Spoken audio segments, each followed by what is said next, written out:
In Surah 18, Allah tells us that Dhul Qarnayn, usually identified as Alexander the Great, traveled so far west, he found the place where the sun sets.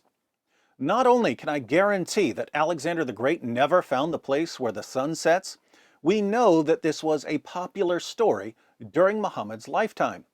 The story was even circulating in a Syriac work titled The Glorious Deeds of Alexander towards the end of Muhammad's life. Earlier in Surah 18, we read about the Companions of the Cave, a group of people who supposedly went to sleep in a cave and woke up 300 years later. This myth goes back to Bishop Stephen of Ephesus around the middle of the 5th century. It seems that Muhammad simply took the stories that were popular during his lifetime, gave them an Islamic twist, and included them in the Quran.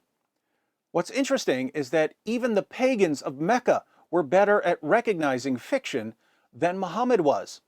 In Surah 6, verse 25, Allah says to Muhammad, "When they come to you to argue with you, the unbelievers say, 'These are nothing but fables of the men of old.'"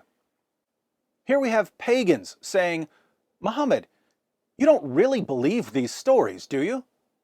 So we know that Muhammad was extremely sloppy and gullible when it came to stories about historical figures, which means that there's no way we can accept him as a reliable source of information about Jesus.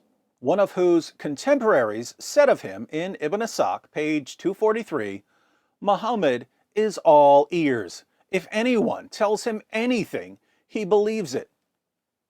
A guy who has a reputation for believing anything anyone tells him is not the sort of guy you want telling you what to believe about the most important man in history.